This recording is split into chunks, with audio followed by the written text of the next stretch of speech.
এটা হচ্ছে মাইকেল মধুসূদন দত্তর ফার্সি ভাষায় এই মসজিদে শিক্ষাদান করেছিলেন। এটা কেশবপুর থেকে সাগরদাড়ি যাওয়ার পথে, সাগরদাড়ি প্রায় 1 কিলোমিটার আগে এই মসজিদটি। আনুমানিক 17শো শতাব্দীর দিকে এই মসজিদটি তৈরি করা হয়। সবাইকে স্বাগতম। প্রতিবারের মতো বিভিন্ন দর্শনীয় স্থান নিয়ে আমি যেই কন্টেন্ট তৈরি করে থাকি, আজকে যে স্থানটি আসছি তা হচ্ছে শেখপুর জামে মসজিদ, বাংলাদেশ প্রত্নতাত্ত্বিক তালিকাভুক্ত স্থাপনায় এই মসজিদটি। আপনারা দেখছেন মসজিদের সামনের অংশই শেখপুর জামে মসজিদ যশোর জেলায় অবস্থিত একটি প্রাচীন মসজিদ। এটা কেশবপুর উপজেলায় সাগরদাড়ি ইউনিয়নের শেখপুর নামক গ্রামে অবস্থিত এই মসজিদটি, এই জন্য শেখপুর জামে মসজিদ নামে পরিচিত। এই মসজিদটির আরেকটি বৈশিষ্ট্য হচ্ছে মাইকেল মধুসূদন দত্ত পার্সি ভাষায় এই মসজিদে শিক্ষা গ্রহণ করেছিলেন। বাংলাদেশ প্রত্নতাত্ত্বিক তালিকাভুক্ত যেরকম নোটিশ বোর্ড টাঙানো থাকে এরকম একটা রয়েছে। এটা হচ্ছে মসজিদের প্রবেশদ্বার গেট। এই মসজিদটি আলাদা আরেকটা মসজিদ বৈশিষ্ট্য, এটা কিন্তু পুরোটাই অনেকটা উঁচা, যে স্তম্ভ বিশিষ্ট মসজিদটি। স্তম্ভের উপরে মসজিদটি মাটি থেকে ভূপৃষ্ঠ থেকে অনেক 1 মিটারের মতো আনুমানিক উঁচা এই মিটারটি। চলুন ভিতরে। আরেকটা হচ্ছে 3 গম্বুজ বিশিষ্ট এই মসজিদটির, আপনারা দেখছেন এটা হলো বারান্দার খোলা অংশ।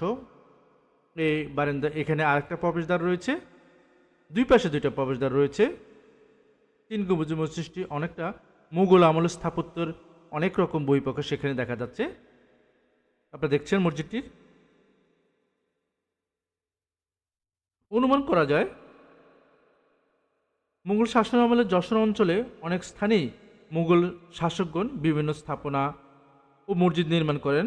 শেখপুর শাহী মসজিদ মুঘল আমলে নির্মিত একটি প্রত্নতাত্ত্বিক নিদর্শন হিসাবে চিহ্নিত করেছেন।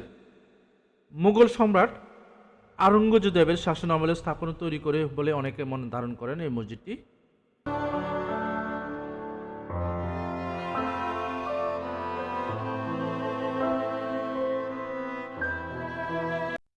এই মসজিদটি অন্যান্য মসজিদের চেয়ে একটু কারুকাজ সম্পূর্ণ মসজিদটি। আপনারা দেখছেন মসজিদটির পাশেই একটু দূরে রয়েছে আনুমানিক 1 কিলোমিটার মধ্যে সাগরদাড়ি মাইকেল মধুসূদন দত্তের ভিটা। মসজিদটির আয়তন দৈর্ঘ্য প্রস্থ যথাক্রমে 21.5 মিটার ও 16.6 মিটার। এটি 12 মিটার উঁচু। দেখছেন আপনারা মসজিদটির গম্বুজের ভিতরের অংশ। একটা নকশা রয়েছে এখানে। গম্বুজের মসজিদের মাঝখানে সাধারণত নকশাই থাকে।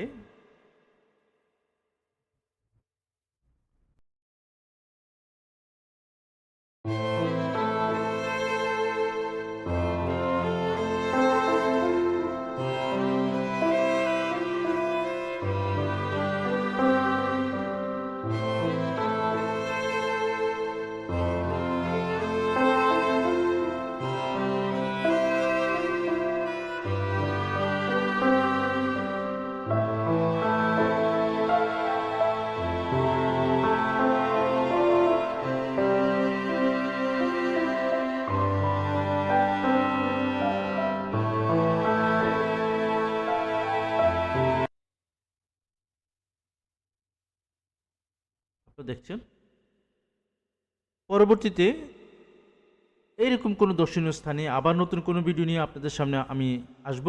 সে পর্যন্ত আপনারা ভালো থাকবেন।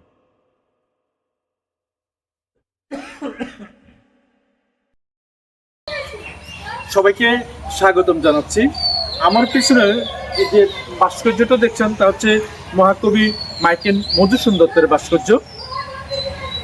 বাংলা কবিদের মধ্যে যাকে মহাকবি বলা হয় সে মাইকেল মধুসূদন দত্তের, যে যশোর জেলার কেশবপুরে তার বসত ভিটা রয়েছে। আজকের যে ভিডিওটা থাকছে, যে কন্টেন্টটা থাকছে তাকে নিয়ে বাংলাদেশ প্রত্নতাত্ত্বিক তালিকাভুক্ত এই স্থাপনাটি। চলুন দেখাই এবং আলোচনা করি। এ হচ্ছে মাইকেল মধুসূদন দত্তের যে বাড়ি রয়েছে, তার প্রত্যেক বাড়িটা, তার এখানে মূল গেটের সামনে বাংলাদেশ প্রত্নতাত্ত্বিক তালিকাভুক্ত স্থাপনা রয়েছে। স্থাপনার যে নোটিশ বোর্ড রয়েছে সেখানে নোটিশ বোর্ডটা রয়েছে, এবং এখানে টিকিট কেটে ঢুকতে হয়। আপনারা দেখছেন বাংলাদেশ প্রত্নতাত্ত্বিক তালিকাভুক্ত স্থাপনা এবং জেলা প্রশাসকের নোটিশ বোর্ড রয়েছে, দুইটাই রয়েছে এখানে। এ হচ্ছে ভিতরের অংশটুকু। এখানে সরকারি যে রক্ষণাবেক্ষণ করে তার অফিস এটা। খুবই সে বিখ্যাত উক্তি আপনারা দেখছেন, এটা হচ্ছে তার পুকুর ঘাট। বাংলাদেশ প্রত্নতাত্ত্বিক তালিকাভুক্ত স্থাপনা এই বিল্ডিংটি। মাইকেল মধুসূদন দত্তের বাড়ি, যা মধুপল্লী নামেও পরিচিত, স্বাগতম মধুপল্লী। আপনারা দেখছেন যশোর জেলা কেশবপুর উপজেলার সাগরদাড়ি গ্রামে অবস্থিত মাইকেল মধুসূদন দত্ত 1824 সালে এই বাড়িটি জন্মগ্রহণ করেন। তার শৈশব এখানে কাটে। এখানে রয়েছে তার ব্যবহৃত করা কয়েকটি ভবন। আপনারা যেটা পুকুরটা দেখছেন পুকুর ঘাট। এখানে রয়েছে তার ব্যবহৃত আরও অনেক জিনিসপত্র, কবির নানা স্মৃতিবিরচিত জিনিসপত্র, যা নিয়ে বর্তমান এই জাদুঘর নির্মাণ করে রয়েছেন। এখানে জাদুঘর রয়েছে একটা।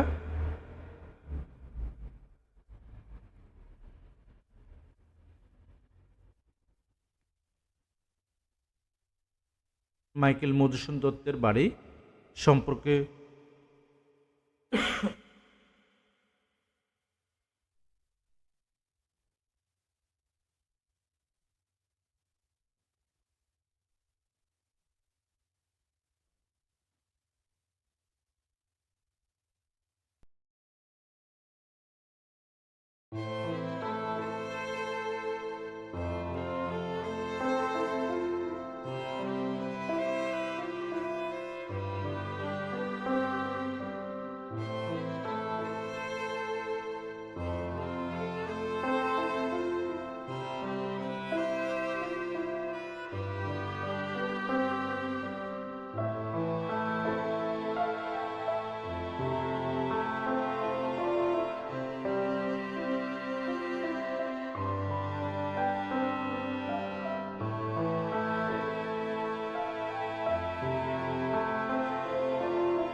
মাইকেল মধুসূদন দত্ত 1824 খ্রিস্টাব্দের 25শে জানুয়ারি রবিবার কেশবপুর উপজেলার সাগরদাই গ্রামে এই বাড়িতে এক ধনাঢ্য পরিবার জন্মগ্রহণ করেছিলেন। 7 বছর বয়সে এই বাড়ি ছেড়ে কলকাতায় খিদিরপুর চলে যান। সেখানে খিদিরপুর স্কুলে 2 বছর পড়ার পর 1833 সালে হিন্দু কলেজে ভর্তি হন। সেখানে তিনি বাংলা, সংস্কৃত ও পার্সি ভাষা শিখেন। 1862 সালে কলকাতা থাকাকালীন সময়ে তার মায়ের অসুস্থতার খবর পেয়ে স্ত্রী, পুত্র, কন্যাকে নিয়ে নদীপথে আবারও আসেন সাগরদাড়িতে। যখন তিনি সপরিবারে এখানে এসেছিলেন, তখন ধর্ম পরিবর্তন করার কারণে তার ধর্মীয় জ্ঞাতিরা এই বাড়িতে উঠতে দেয়নি। পরে তিনি কপোতাক্ষ নদীর তীরবর্তী এক কাঠবাদাম গাছের তলায় তাঁবু খাটিয়ে 14 দিন অবস্থান করেছিলেন। পরে সেখান থেকে চলে যান কলকাতায়, আর ফিরে আসেন নাই।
এটা হচ্ছে কুপুতাক্ষ নদ, আপনারা দেখছেন। এটা হচ্ছে মধুসূদন মাইকেল দত্তের বাড়ির পাশে সেই কুপুতাক্ষ নদ আপনারা দেখছেন, যেটা এটা হচ্ছে সেই বিখ্যাত নদ।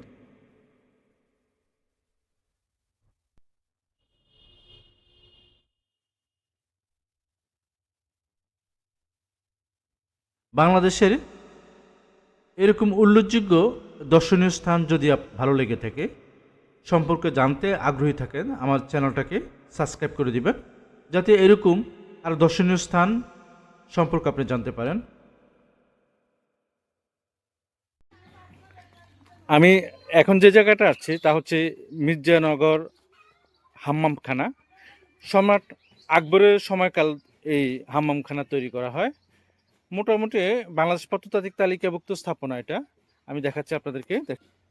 এ হচ্ছে এটার অংশ। এটা একটা নেম প্লেট।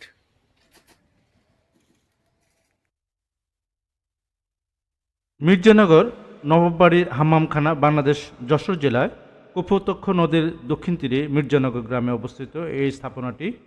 আপনারা দেখছেন হাম্মামখানা বলতে যে গোসলখানাকে বোঝায়, এটা এখানে পানির কুয়ার মতো অংশ বিশেষ, খুব তালা লাগানো রয়েছে ভিতরে যাতে প্রবেশ করতে না পারে, খুব সংরক্ষিত, একদম খোলামেলা রয়েছে এটা।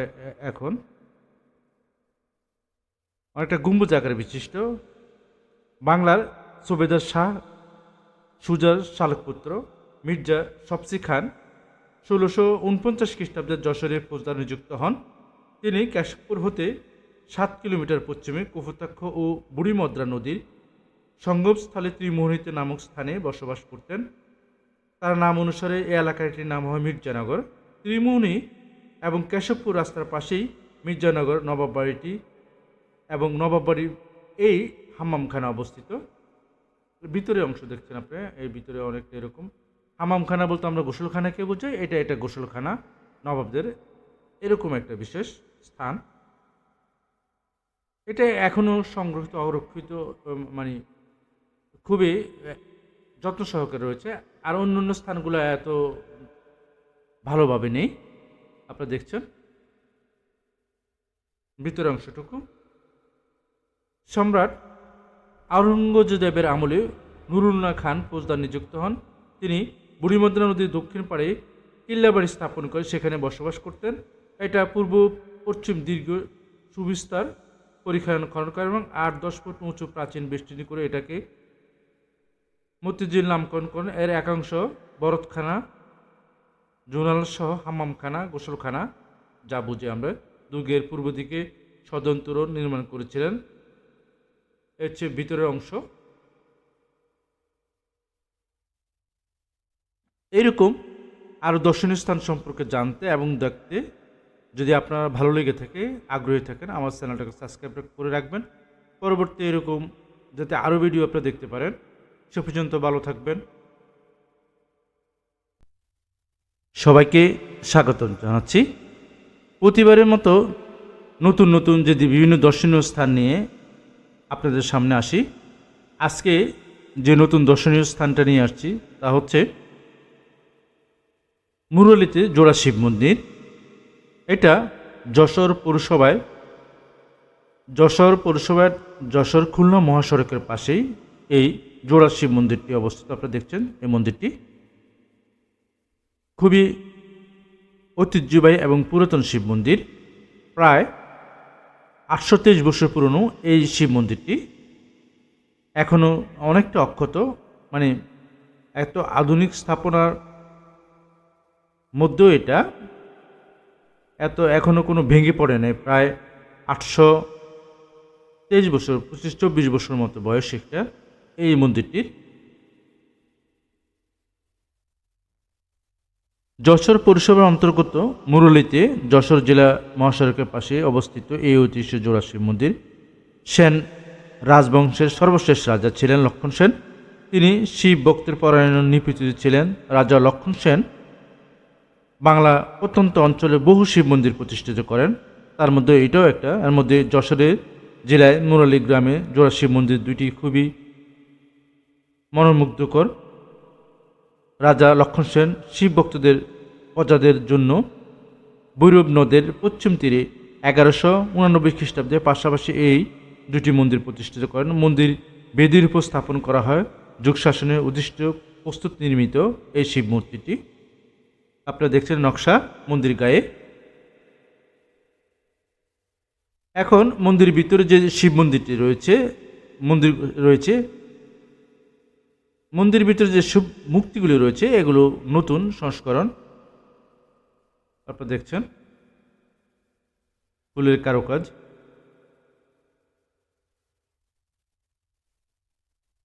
যদিও বর্তমানে অনেকটা টাইলস করছে, এগুলো আধুনিক। এটা হচ্ছে সবচেয়ে পুরনো এই শিব মূর্তিটি, এটা হচ্ছে পুরাতনটা।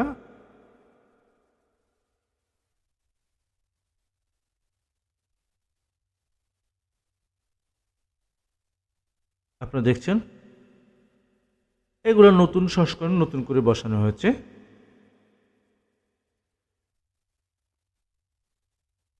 বাংলাদেশের অসংখ্য প্রত্নতাত্ত্বিক তালিকাভুক্ত, এটা যদিও প্রত্নতাত্ত্বিক তালিকাভুক্ত নয়, কিন্তু অসংখ্য প্রত্নতাত্ত্বিক তালিকাভুক্ত স্থাপনা রয়েছে, মন্দির রয়েছে, মসজিদ রয়েছে, গির্জা রয়েছে।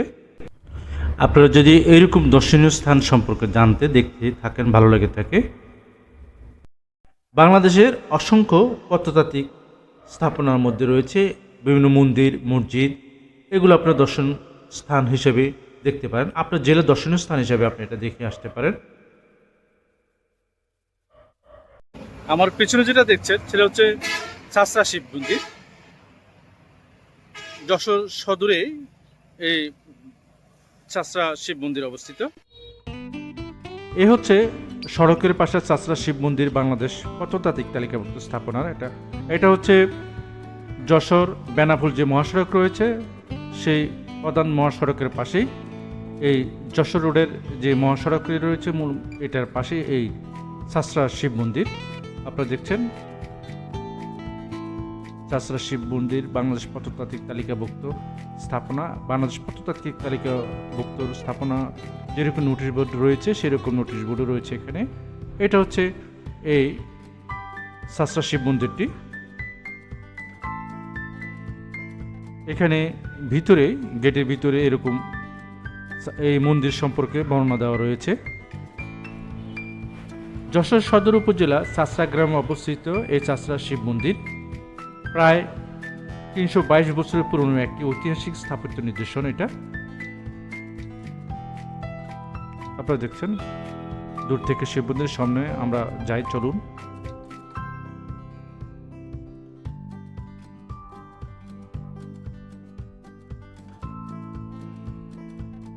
এই মন্দিরটি 1696 খ্রিস্টাব্দে চাষার রাজা মনোহর রায় এই মন্দিরটি নির্মাণ করেন। আটচালা ধরনের এই চাষরা শিব মন্দিরটির মূল আয়তাকার চৌচালা ছাদের উপর আরেকটি আকার চৌচালা মন্দির দেখছেন। পোড়ামাটির যে কারুকার্য নকশা রয়েছে পুরো গায়ে মন্দিরটির, বিভিন্ন ফুল ও নকশা রয়েছে এখানে, ফুলের নকশা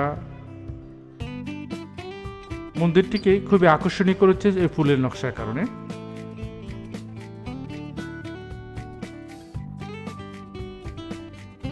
আপনারা দেখছেন আলাদা কারুকাজ রয়েছে নকশাটি, নকশার মাধ্যমে এই মন্দিরের গায়ে দেওয়া রয়েছে।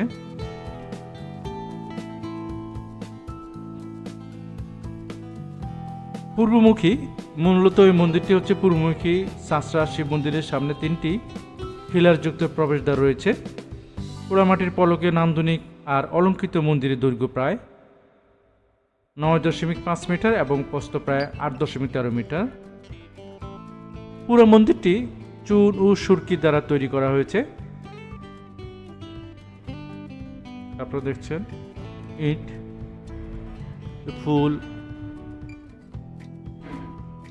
পোড়ামাটির ইট এবং সুরকির পুরাটার উপরে এই অলঙ্কৃত করা হয়েছে এই শিব মন্দিরটিকে।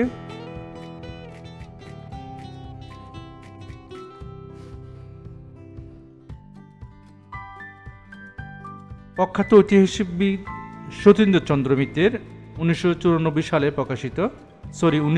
সালে প্রকাশিত যশোর খুলনা ইতিহাস নামক গ্রন্থে চাষরা রাজবংশের অধ্যয়ন চাষরা শিব মন্দিরের কথা উল্লেখ করা হয়েছে।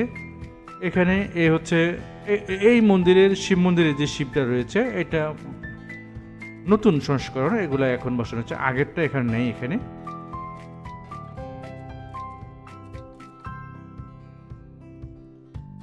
আপনারা দেখছেন মসজিদটা চৌচালা বিশিষ্ট, নিচে একটা চৌচালা, উপরে আর একটা চৌচালা রয়েছে দেখছেন। উপরে অংশ আর একটা উপরে অংশ রয়েছে, এই দেখছেন উপরে আরেকটা অংশ।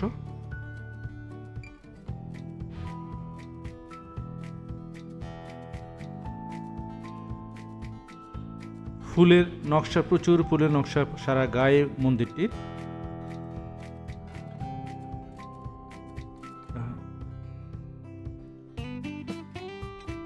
এখানে প্রতি অমাবস্যা এবং পূর্ণিমা এই মন্দিরটি বিভিন্ন ধর্মীয় অনুষ্ঠান আয়োজন করা হয়ে থাকে। তাছাড়া শিব মন্দির, শিবরাত্রি, দোল উৎসব, লোকনাথ বাবার পাদুকা উৎসবেও এখানে অনুষ্ঠান আয়োজন করে থাকে।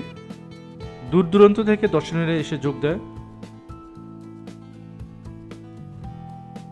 আপনার চারপাশে দেখছেন প্রতিটা কোণায় আলাদা একটা বৈশিষ্ট্য রয়েছে এরকম কারুকাজের।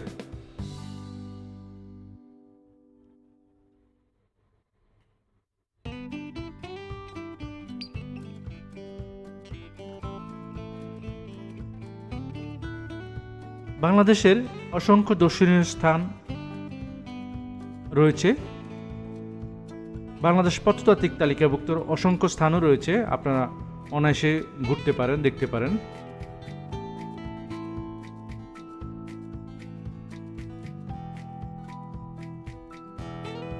দূর থেকে এই হচ্ছে মন্দিরের পূর্ব অংশে। মূলত মন্দিরটির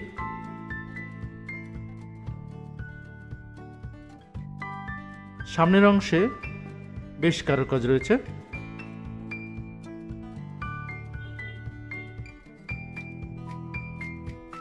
বাংলাদেশ প্রত্নতাত্ত্বিক তালিকাভুক্ত স্থাপনাগুলোর মধ্যে এটাও একটা ঐতিহ্যবাহী স্থাপনা।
পরবর্তীতে আরও অন্য কোনো ভিডিও নিয়ে আপনাদের সাথে দেখা হবে, কথা হবে। সে পর্যন্ত ভালো থাকবেন। পরবর্তীতে ভিডিওতে অন্য কোনো স্থাপনা নিয়ে, আরও কোনো দর্শনীয় স্থান নিয়ে আবার আপনাদের সামনে আমি আসব। সে পর্যন্ত আপনারা ভালো থাকবেন। এই হচ্ছে হাজী মোহাম্মদ মহসিন ইমামপাড়া, যশোর জেলা শহরে সদরে এই ইমামপাড়া অবস্থিত।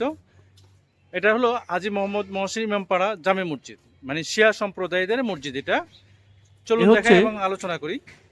রাস্তার পাশে যে হাজী মোহাম্মদ মহসিন ইমামপাড়া সম্পর্কে নোটিশ বোর্ড, বাংলাদেশ প্রত্নতাত্ত্বিক তালিকাভুক্ত স্থাপনা এবং প্রত্নতাত্ত্বিক যে নোটিশ বোর্ড রয়েছে সেটা।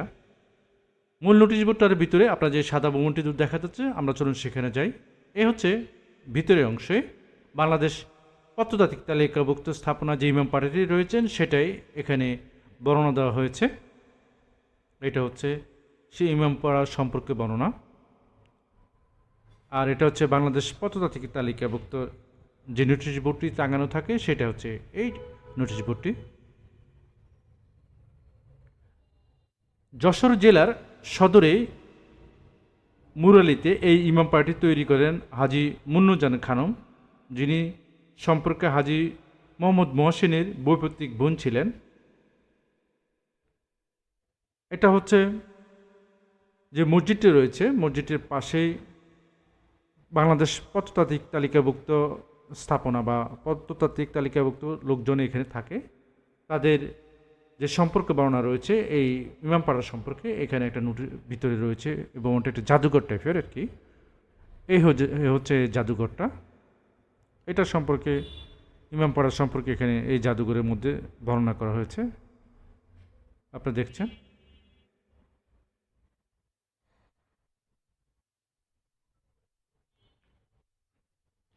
1700 শতকের শেষের দিকে মুন্নুজান এই অঞ্চলের সম্পত্তিগুলি পৈতৃক সূত্রে পেয়েছিলেন। পরবর্তীতে নবাব সিরাজউদ্দৌলা পরাজিত হলে মুন্নুজান ও তার স্বামী সৈয়দ এই অঞ্চলের জমিদারি প্রতিষ্ঠা করেন, কিন্তু 1764 সালে মুন্নুজানের স্বামী মৃত্যুবরণ করেন। তার মৃত্যুর পরে পুরো সম্পত্তির মালিকানা হন মুন্নুজান। এ হচ্ছে মূল মসজিদটি। মসজিদটি শিয়া সম্প্রদায় ছাড়া অন্য কেউ প্রবেশ করতে পারে না, প্রবেশ করা নিষেধ। এ হচ্ছে মসজিদটির অংশে, এটা সম্মুখ অংশ, সামনের অংশটুকু এটা। এই চারকোনা বিশিষ্ট অর্থাৎ চতুর্ভুজ আকৃতি এই মসজিদটি।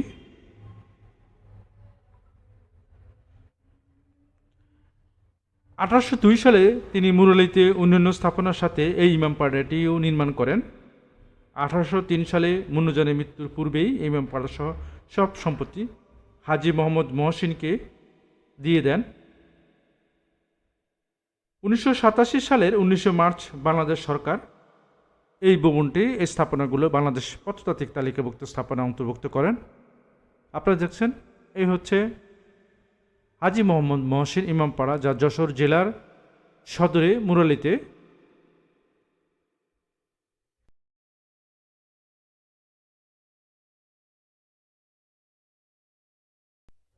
এই ইমামপাড়াটি একটা বৈশিষ্ট্য হচ্ছে, আমি যেটা দেখলাম এখানে এসে, মেহরাব ছাড়া মসজিদ, চারপাশে কোনো মেহরাব নেই। আপনাদের দেখেছেন, পরবর্তী অংশ আমি আপনাদেরকে আবার দেখাচ্ছি, আপনারা দেখেন।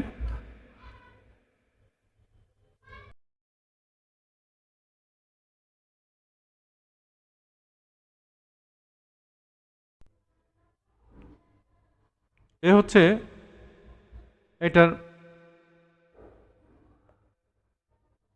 পূর্ব পাশের অংশে দেখছেন এই মসজিদটা চারকোনা বিশিষ্ট। এটা কোনো মেহরাব নেই এই মসজিদটা, আপনারা দেখছেন কোনো মেহরাব ছাড়া মসজিদ। এটা হচ্ছে মসজিদটার উত্তর পাশের অংশ, আর পশ্চিম পাশের অংশটা আপনাদেরকে দেখেছি। ভালো থাকবেন। স্বাগতম জানাচ্ছি।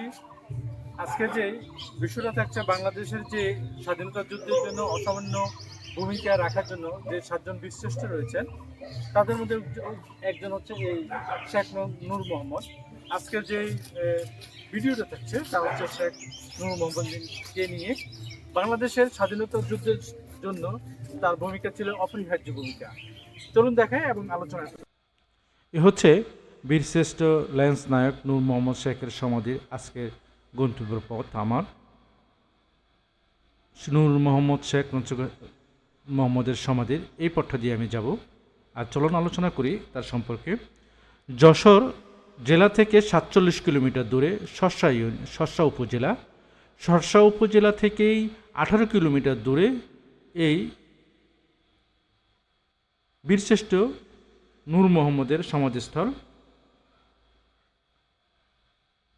বাংলাদেশ স্বাধীনতা যুদ্ধে যে 7 জন বীরশ্রেষ্ঠ রয়েছেন, বাংলাদেশের ইতিহাস, বাংলাদেশের মানচিত্র, বাংলাদেশের পতাকা, যে 7 জন বীরশ্রেষ্ঠের ভূমিকা সবচেয়ে বেশি গুরুত্বপূর্ণ বহন করে থাকেন, তাদের মধ্যে নূর মোহাম্মদ অন্যতম। এইসব মুক্তিযোদ্ধারাই বীরশ্রেষ্ঠ আমাদের এই ভূখণ্ডে এনে দিয়েছিল পাকিস্তানের সেনাবাহিনীর বিরুদ্ধে যুদ্ধ করে। তার সমাধিস্থল আপনারা দেখছেন, এটা হচ্ছে তার সমাধিস্থল। 1971 সালে 5 সেপ্টেম্বর সতীপুরে নিজস্ব প্রতিরক্ষা সামনে যশোর জেলা গোয়ালহাটি গ্রামে নূর মোহাম্মদ অধিনায়ক করে 5 জনের একটি সমন্বয় করে একটি স্টার্লিং পেট্রোল পাঠানো হয়। সকাল 9:30টার দিকে হঠাৎ পাকিস্তানি সেনাবাহিনী পেট্রোলটির 3 দিক থেকে ঘিরে ফেলে গুলিবর্ষণ শুরু করে। পিছনে মুক্তিযোদ্ধাদের নিজস্ব প্রতিরক্ষা থেকে পাল্টা গুলিবর্ষণ করা হয়।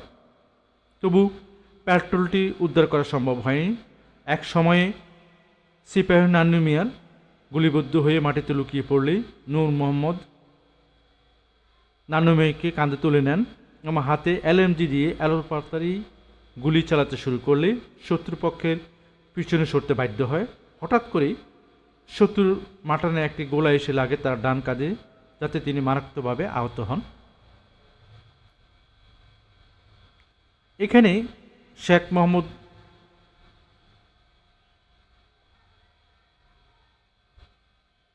নূর মোহাম্মদের সমাধিস্থলে আর বেশ কয়েকজন বাংলাদেশের মুক্তিযুদ্ধের সমাধিস্থল রয়েছে, যা আপনারা দেখছেন।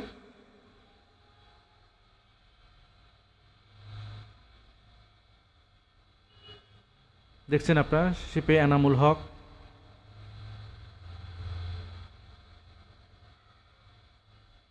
দেখছেন আপনারা বিভিন্ন শহীদ সিপাহীদের নাম রয়েছে, এক এক করে বর্ণনা দেওয়া হয়েছে এখানে।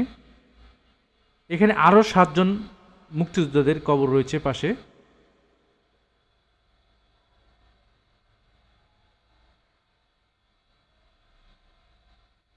দেখছেন বিভিন্ন মুক্তিযোদ্ধাদের সমাধিস্থল এটা।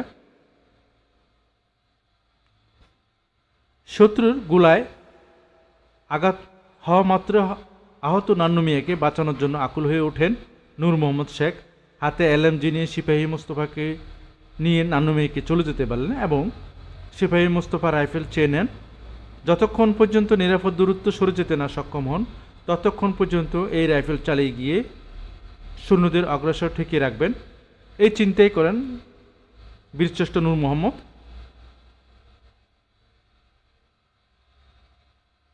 শত্রু মনোযোগ তার দিকেই কেন্দ্রীভূত করে রাখবেন, এই চিন্তায় অন্য সঙ্গীদের অনুরোধ করলে তাদের সাথে সাথে সবাই চলে যাওয়ার জন্য, কিন্তু তাকে বহন করে নিয়ে যেতে গেলে সবাই মারা পড়বে এই আশঙ্কায় তিনি রণক্ষেত্র ত্যাগ করতে রাজি হলেন না, বাকিদের সরে যেতে বলেন। শেষ পর্যন্ত তার আদেশে অনুসরণ করে তাকে রেখেই নিরাপদ সরে যান সব মুক্তিযোদ্ধারা, সহযোদ্ধারা। এদিকেই সামনে গুলি ছুটতে লাগলেন রক্তাক্ত নূর মোহাম্মদ। একদিকে পাকিস্তানের সেনাবাহিনীর সঙ্গে অত্যাধিক স্বয়ংক্রিয় অস্ত্রশস্ত্র, অন্যদিকে মাত্র 6 নম্বর একটি রাইফেল, সীমিত গুলি। এ সময় অবিশ্বাস্য যুদ্ধে তিনি শত্রুপক্ষের এমন ক্ষতি সাধন করবে যে তার মৃত্যুপথ যাত্রী বীর মুক্তিযোদ্ধা বেয়নের চান্স করে চোখ দুটি উপড়ে ফেলে এবং মস্তক বিদীর্ণ করে গুলি ছড়িয়ে ফেলে।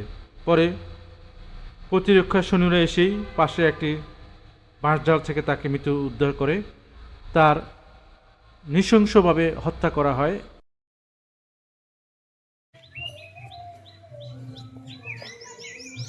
এখানে যে 7 জন বীরশ্রেষ্ঠ, একজন বীরশ্রেষ্ঠ রয়েছে, বীর প্রতীক রয়েছে এবং বীর মুক্তিযোদ্ধা রয়েছে, তিনি স্বাধীনতা রয়েছে।